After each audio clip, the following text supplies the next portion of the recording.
Civil प्रक्रिया संहिता 1908 के अंतर्गत टॉपिक चल रहा था न्यायालय का क्षेत्राधिकार। सिविल प्रक्रिया संहिता के अंतर्गत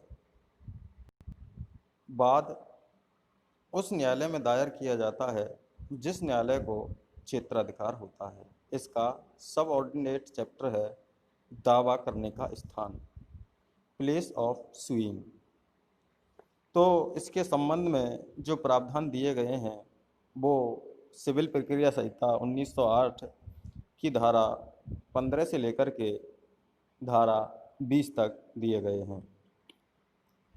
तो ये जो दावा करने का स्थान टॉपिक है ये क्षेत्राधिकार से संबंधित ही टॉपिक है। तो सर्वप्रथम जो सवाल उत्पन्न होता है वह है कि दावा किस न्यायालय में संस्थित किया जाए।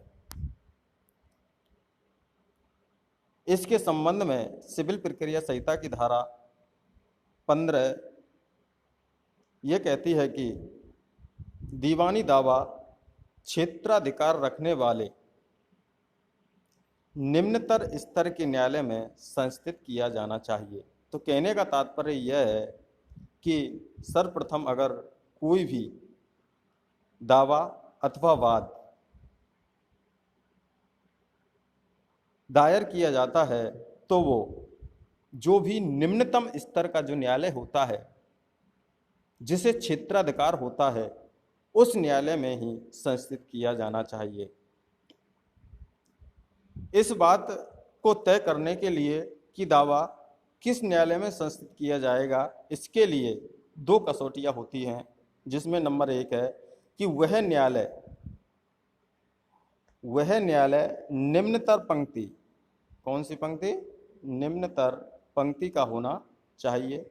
दूसरी जो कंडीशन है वह है उस न्यायालय को उस मामले की निपटाने की या सुनवाई की अधिकारता या क्षेत्राधिकार होना चाहिए। तो कहने का मतलब है कि वह न्यायालय निम्नतम पंक्ति का होना चाहिए और उसे क्या होना चाहिए? सुनवाई की अधिकारता या क्षेत्राधिकार होना चाहिए। प्रत्येक जिले में दीवानी दावे का निपटारा करने के लिए निम्न 3 प्रकार के न्यायालय स्थापित किए गए हैं। अब वो 3 प्रकार के न्यायालय कौन कौन से हैं? वह है सर्वप्रथम कनिष्ठ खंड न्यायालय, दूसरा है वरिष्ठ खंड न्यायालय और तीसरा है जिला न्यायालय।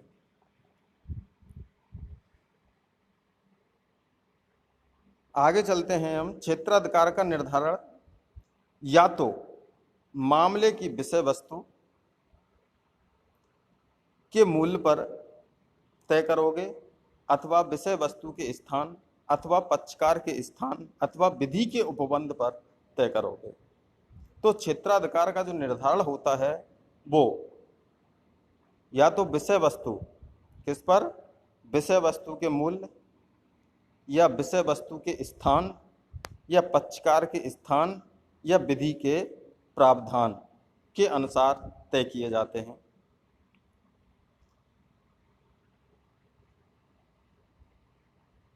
अब ये सवाल उत्पन्न होता है कि कौन से विवादों के लिए किस न्यायालय में दावा संस्थित किया जाए। तो उसमें सर्वप्रथम हम देखते हैं कि अचल संपत्ति से संबंधित विवाद। अगर कहीं भी अचल संपत्ति से संबंधित कोई विवाद उत्पन्न हो जाता है तो उसके संबंध में जो सीपीसी की धारा है 16, 17 और 18 उसमें प्रावधान दिए गए हैं। तो सर्वप्रथम अचल संपत्ति के वादों के बारे में मूल नियम क्या है? मूल नियम दिया हुआ है सिविल प्रक्रिया संहिता की धारा 16 में। 16 बताती है कि अचल संपत्ति से संबंधित मुकदमे उस न्यायालय में संस्थित किए जाएंगे जिसके स्थानीय क्षेत्राधिकार में, किसमें? स्थानीय क्षेत्राधिकार में संपत्ति स्थित है। ऐसी संपत्ति के मूल्य को ध्यान में रखते हुए अब सवाल यह उत्पन्न होता है कि अचल संपत्ति से संबंधित दावे का क्या मतलब है?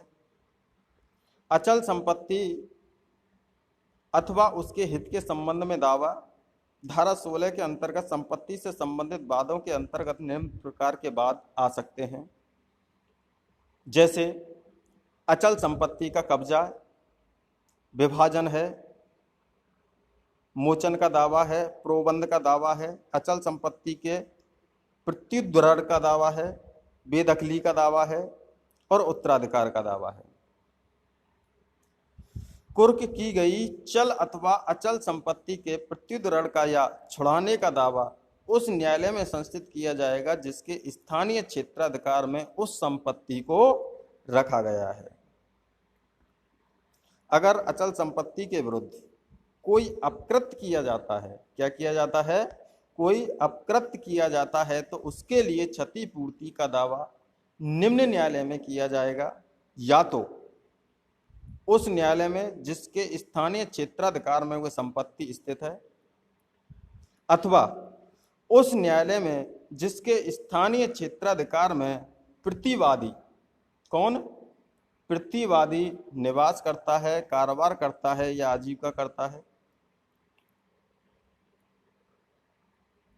अब दूसरा सवाल ये उत्पन्न होता है कि माना विवाद से संबंधित अचल संपत्ति ऐसी है जो दो या अधिक न्यायालयों में आती है, तो फिर दावा कहां पर संस्थित किया जाएगा। इसके संबंध में सिविल प्रक्रिया संहिता की धारा 17 ये कहती है कि ऐसे किसी भी न्यायालय में, क्या कहती है, ऐसे किसी भी न्यायालय में दावा संस्थित किया जा सकता है जिसके स्थानीय क्षेत्राधिकार में संपत्ति का कोई भाग स्थित है। क्या है, संपत्ति का कोई भाग स्थित है।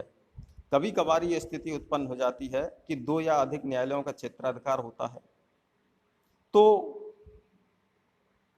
यह प्रश्न उत्पन्न होता है कि कहां पर दावा संस्थित किया जाए। तो कहीं भी कर सकते हैं जहां पर उस संपत्ति का कोई भाग स्थित है।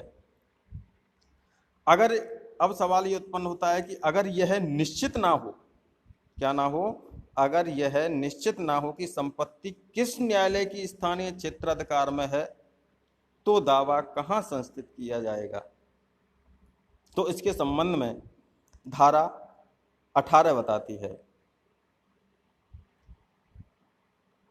यहां पर जब धारा 17 पढ़ी हमने, तो यहां पर संपत्ति का पता होता है कि संपत्ति कौन कौन से न्यायालयों के क्षेत्राधिकार में है, लेकिन धारा 18 में यह है कि यहां पर संपत्ति का पता ही नहीं है, अर्थात निश्चित ही नहीं है कि उसका स्थानीय क्षेत्राधिकार कौन सा न्यायालय है।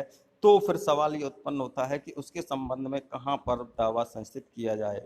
तो धारा 18 बताती है कि ऐसा दावा किसी भी ऐसे न्यायालय में संस्थित किया जा सकता है जिसके बारे में सद्भावना पूर्वक, कैसे, सद्भावना पूर्वक विश्वास किया जाता है कि संपत्ति उसके स्थानीय क्षेत्राधिकार में है। अब अगला सवाल ये उत्पन्न होता है कि व्यक्ति अथवा संपत्ति के विरुद्ध अपकृत्य में दावा कहां पर संस्थित किया जाएगा। इसके संबंध में सीपीसी की धारा 19 ये बताती है कि ऐसा दावा संस्थित किया जा सकता है या तो ऐसे न्यायालय में जिसके क्षेत्र में अपकृत्य किया गया है, क्या किया गया है, अपकृत्य किया गया है, अथवा उस न्यायालय के स्थानीय क्षेत्राधिकार में जिसमें प्रतिवादी निवास करता है, कारोबार करता है या आजीविका करता है। अब सवाल ये उत्पन्न होता है कि अन्य मामलों में दावा कहां पर संस्थित किया जाएगा। इसके संबंध में सिविल प्रक्रिया संहिता की धारा 20 ये बताती है कि अन्य मामलों में दावा निम्न में से किसी भी न्यायालय में संस्थित किया जा सकता है। नंबर 1, उस न्यायालय में जिसकी स्थानीय क्षेत्राधिकार में प्रतिवादी निवास करता है, कारोबार करता है या आजीविका करता है। नंबर 2 है कि अगर प्रतिवादी 2 या 2 से अधिक हैं, कितने हैं, 2 या 2 से अधिक हैं, तो न्यायालय की इजाजत से, किसकी इजाजत से, न्यायालय की इजाजत से दावा ऐसे किसी एक न्यायालय में संस्थित किया जा सकता है जिसकी स्थानीय अधिकारिता में उनमें से कोई भी प्रतिवादी उस न्यायालय की स्थानीय सीमा में निवास करता है, कारोबार करता है, आजीविका करता है। और नंबर 3 बात है कि ऐसे किसी भी न्यायालय में जिसके स्थानीय क्षेत्र में वाद हेतु, अर्थात कॉज ऑफ एक्शन उत्पन्न हुआ है, चाहे वो संपूर्ण हुआ हो चाहे वो आंशिक हुआ हो, ऐसे न्यायालय में दावा दायर किया जा सकता है। किसी समुदाय या संविभाग के पक्षों के मध्य यह करार हो सकता है कि यदि उनके मध्य में कोई भी विवाद उत्पन्न हुआ हो तो उस दावे को किसी करार के अनुसार इस न्यायालय में संस्थित किया जा सकता है। लेकिन नंबर 1, ऐसा करार या शर्त कैसी होनी चाहिए?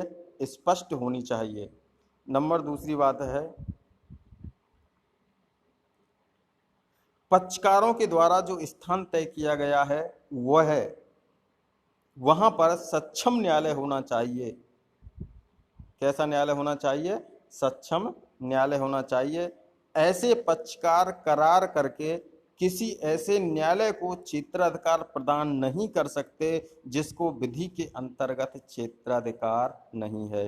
ये लाइन बहुत मोस्ट इम्पोर्टेंट है कि कहने का मतलब है कि पक्षकार ऐसा कोई भी करार नहीं कर सकते कि जो एक न्यायालय है जिसमें उन्होंने करार करके ये किया है कि ये मामला इसी न्यायालय में जाएगा, तो उस न्यायालय को उसको सुनने की अधिकारता होनी चाहिए। किसके अंतर्गत? विधि के अंतर्गत। तभी वह न्यायालय उस मामले की सुनवाई करेगा, वरना उस मामले की वो सुनवाई करने की अधिकारता नहीं रखता है तो उस मामले को वो नहीं सुनेगा। Thank you.